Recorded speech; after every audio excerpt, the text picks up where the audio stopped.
Nós vamos orar nessa noite em nome de Jesus. Pai, muito obrigado por essa sexta-feira, muito obrigado por mais um dia de vida, muito obrigado, Senhor, pela família, muito obrigado pelo alimento colocado à mesa, muito obrigado por tua bondade, por tua misericórdia, por tua fidelidade. Tu és bom, Senhor, e dura para sempre em nossa vida. Perdoa, Senhor, os nossos pecados, limpa-nos, ó Deus, das nossas iniquidades. Purifica-nos, ó Pai, de todo o mal, Senhor. Guarda a nossa casa, guarda a nossa família. É por Tua misericórdia que nós pedimos nessa noite, que a Tua bondade, Senhor, seja manifesta, Senhor, sobre nós, sobre a nossa casa, sobre os nossos, Senhor. Nós cremos, ó Deus, no Teu poder, nós cremos na Tua ação nesses dias, ó Pai, que Tu estás se movendo em favor da nossa casa, da nossa família. Nós cremos na palavra do Salmo 91, ó Senhor, nenhum mal nos sucederá, nem praga nenhuma chegará à nossa casa, à nossa tenda, Senhor, porque nós cremos, ó Deus, que Tu és poderoso para nos guardar e para nos livrar e nos proteger de todo mal. Eu quero abençoar agora cada família, Senhor, a cada um desses que estão em casa. Eu entro agora dentro desse lar, Senhor. Eu entro dentro desse lar com mãos levantadas, abençoando, ó Pai, os ambientes, abençoando, Senhor, os familiares, abençoando os amigos, ó Pai, crendo, Senhor, que Tu és poderoso para nos guardar nesse tempo, acreditando na Tua promessa, Senhor, acreditando na Tua fidelidade, Senhor.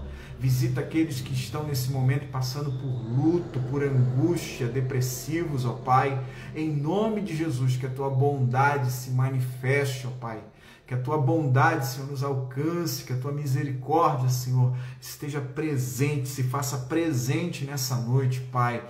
Nós cremos, ó Deus, que apesar de todas as tribulações, de todas as lutas, a nossa vida está em Tuas mãos. Estamos sendo guardados por Ti, não apenas nesse tempo, mas na eternidade, Senhor.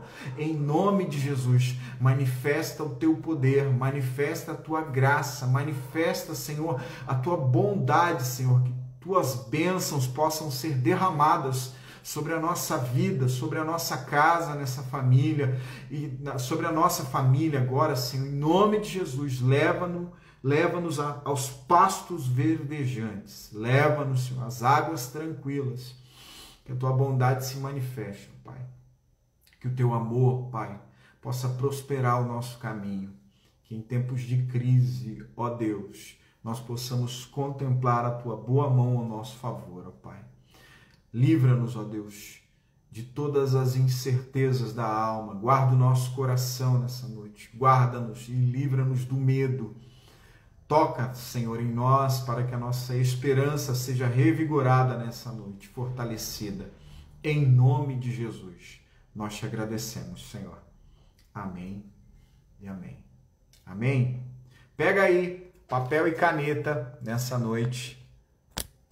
Deixa eu me conectar aqui o microfone. Pega papel e caneta, nós vamos falar. Vou começar um pouquinho antes, porque hoje é encerramento. Eu acho que o tema é de suma importância. Eu acredito que todos nós aqui nessa noite temos alguém na nossa família a qual nós oramos. Todos nós temos alguém a qual nós apresentamos a Deus. Todos nós temos alguém a qual nós já fizemos jejum, a qual nós já buscamos de madrugada. E nessa noite eu quero falar algumas coisas a respeito dessa intercessão, desse poder da oração, tá? Dessa maneira que nós, às vezes, a gente não pode cuidar das pessoas de forma física. Às vezes nós não conseguimos cuidar das pessoas de forma presencial. Às vezes nós não conseguimos cuidar das pessoas de maneira financeira. Às vezes a gente não tem uma palavra, mas eu quero te incentivar nessa noite a orar. Nós vivemos um tempo difícil, muito difícil, de muitas incertezas, de muita insegurança, muitas pessoas sendo hospitalizadas. Inclusive eu quero pedir aqui publicamente, que foi me passado aqui, orem pela mãe do Cezinha, a Deusdete, orem por ela está precisando muito de oração, ela já foi em um dos nossos cultos na comunidade, agora ela está passando por um período de enfermidade. Ore. Nesse momento, nesse tempo, às vezes a gente não tem como cuidar das pessoas de forma presencial, mas eu quero te incentivar que a oração é uma arma poderosa. E nós vamos falar sobre a intercessão. Porque talvez hoje você está se sentindo talvez de mãos atadas, tá? De mãos atadas. A gente às vezes tem circunstâncias que a gente não tem como atuar. Então quero te encorajar a, nesse período, não apenas nesse período, mas ter um momento de dedicação e oração pela sua família, pelos seus filhos. A oração do justo pode muito em seus efeitos. Então vamos falar de intercessão, tá? Eu quero ler um versículo da palavra só para iniciar a nossa fala nessa noite, que está em Ezequiel, capítulo 22, versículo 30. O texto vai dizer assim, ó: E busquei dentre eles um homem que estivesse tapando o muro e estivesse na brecha perante mim por esta terra, para que eu não a destruísse, porém a ninguém achei. Deixa eu deixar uma coisa clara aqui, quando Deus diz essa palavra, né, sobre destruição. Na verdade, essa terra aqui é uma terra que está num momento a qual ela está colhendo dos frutos do pecado. Todo pecado ele traz consequência, tá? Então toda alma que pecar, essa alma morrerá. O pecado ele vai te cobrar um preço, né? Ele vai te cobrar o que você não pode pagar, vai te levar onde você não quer ir. O pecado é desse jeito. Deus está procurando alguém para interceder por esse povo. Alguém que se coloque nessa ruptura, nessa abertura, né, que ocorreu nesse muro simbólico que Deus está falando. Alguém para que, quando Deus olhar para aquela brecha, ao invés dele ver a brecha, ele olhar a pessoa, porque a pessoa que está nesse momento como papel de intercessor. Isso é muito importante. Por quê? Interceder é intervir. Interceder é quando você faz uma petição a respeito de alguém. E a intercessão ela tem o poder de adiar sentenças. A intercessão ela tem o poder de gerar novas oportunidades. Como que você descobriu isso, bispo? Olhando por toda a Bíblia, a gente vai chegar a essa conclusão, a estas conclusões e outras.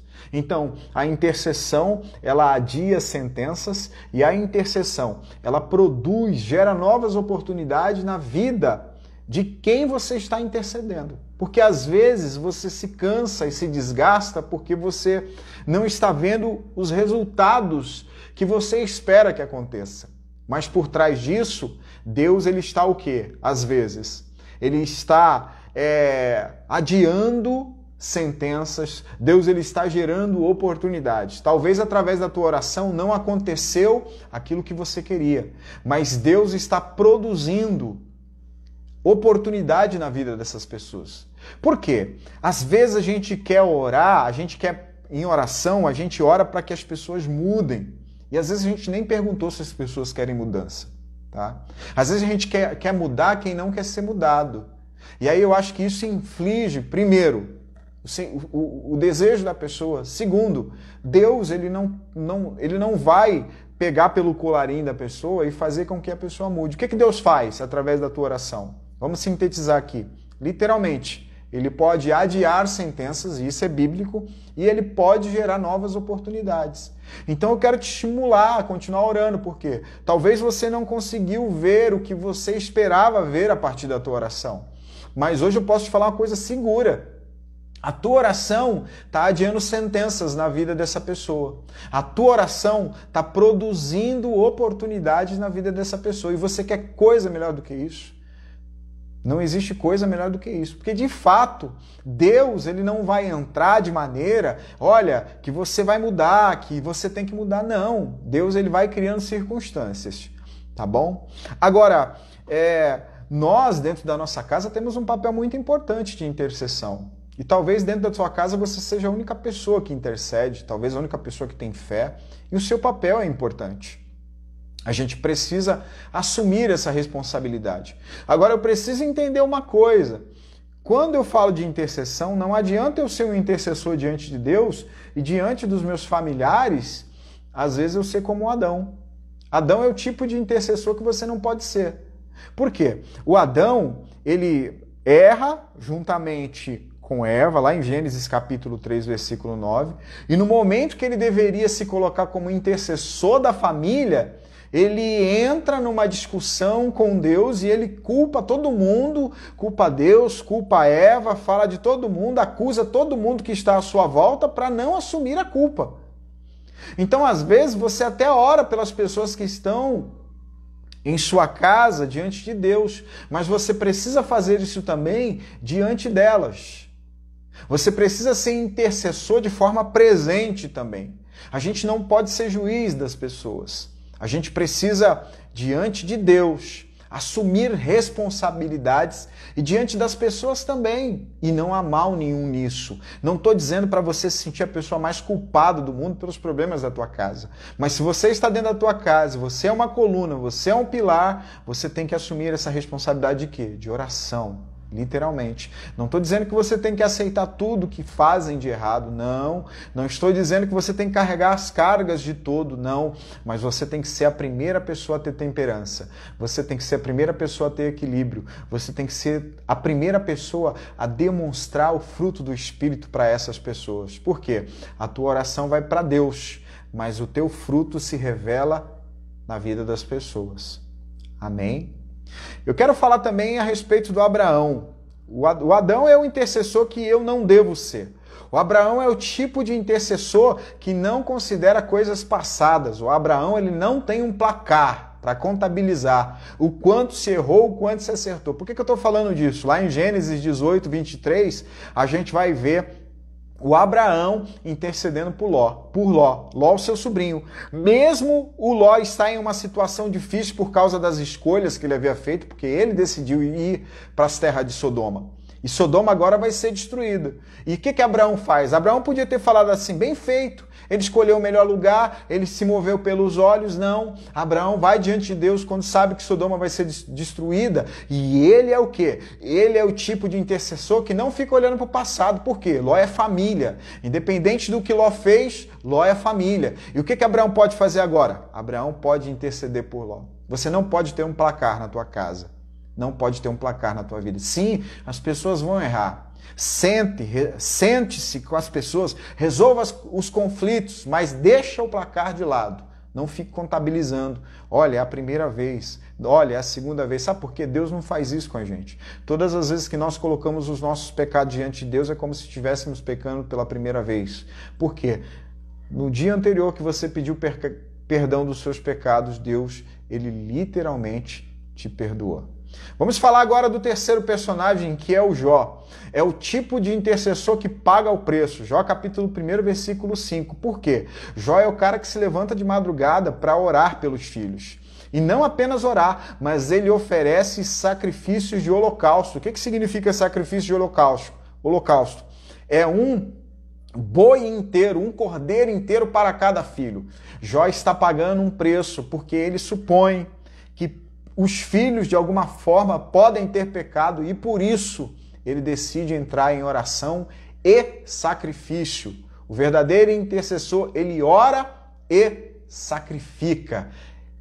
Existe oração e sacrifício para aquele que decidiu, literalmente, ser um verdadeiro intercessor. Falando do quarto personagem, vamos falar de Davi.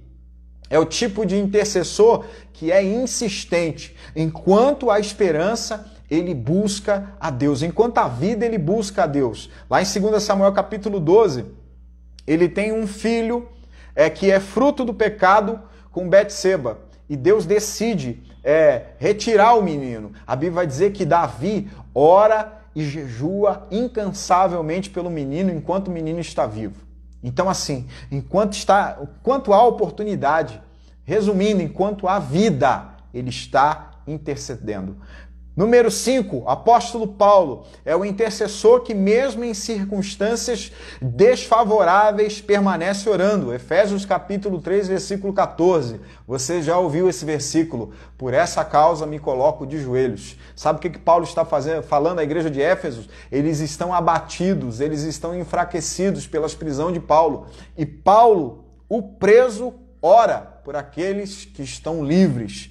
Paulo é esse rapaz que decidiu ser um intercessor. A barra está pesada para ele, mas ele literalmente não abandona o posto da intercessão. E por último, por que não falar do nosso Senhor Jesus Cristo? Ele é o intercessor mais empático que a gente conhece na vida. Hebreus capítulo 4, versículo 15 vai falar disso. Ele passou pelas mesmas dificuldades e por isso ele intercede por nós. E eu acho bacana isso, porque às vezes o nosso coração não permite essa abertura. Às vezes, quando você estava naquele lugar, quando você estava naquele ambiente, você depende das pessoas, mas quando são os outros que estão na posição que um dia você esteve, você não consegue sentir amor por elas. Você não consegue sentir empatia por elas. Então, seja um intercessor que tenha essa empatia em nome de Jesus. Vamos orar? Senhor, muito obrigado por essa noite, obrigado por essa palavra e que ela possa continuar nos nutrindo, Senhor, após sairmos dessa live, Senhor. Nós queremos te agradecer por essa semana de família. E eu quero agora, Senhor, abençoar todos os lares, abençoar todas as famílias, abençoar cada filho, a cada cônjuge, a cada pai, a cada mãe. Quero abençoar o celeiro dos teus filhos, que haja paz nesse lar, que haja fortalecimento das alianças, que as rupturas, Senhor, que aconteceram ou que estão acontecendo por causa de conflitos familiares, Senhor, venham ser restauradas, Senhor, nesse dia, Pai. Em nome de Jesus, que essas pessoas que talvez em algum momento, por falta de conhecimento, por falta de sabedoria, por não estarem no seu caminho, Senhor, tiveram relacionamentos despedaçados e hoje, ó Pai, talvez carregam marcas disso. Nós cremos, ó Pai, que Tu não leva em consideração o tempo da ignorância do homem. Tu pode, Senhor, sim, ó Pai, dar uma nova vida para essas pessoas, restaurá-las, ainda, ó Pai, que seja em outro relacionamento, Senhor. Nós cremos, ó Pai, levando em consideração que quando houveram rupturas, ó Pai, elas não estavam em seus pés, elas não criam em Ti, elas não Te conheciam, mas agora, Pai, existe uma nova história, existe um novo tempo, existe uma nova vida. Nós acreditamos que Tu és o doador da felicidade e essa felicidade, Pai, é genuína, Senhor, e é gratuita, Pai. Eu abençoo a todos os lares, todas as famílias, com paz, com saúde e com prosperidade, em nome de Jesus. Amém. Te espero semana que vem. Deus abençoe o seu final de semana. Segunda-feira estamos aqui falando do homem e da mulher segundo o coração de Deus. Será que você é um homem e uma mulher segundo o coração de Deus? Semana que vem nós vamos aprender a respeito disso e eu te espero por aqui. Deus abençoe, um bom final de semana, fiquem na paz do Senhor e até segunda, se Deus assim permitir.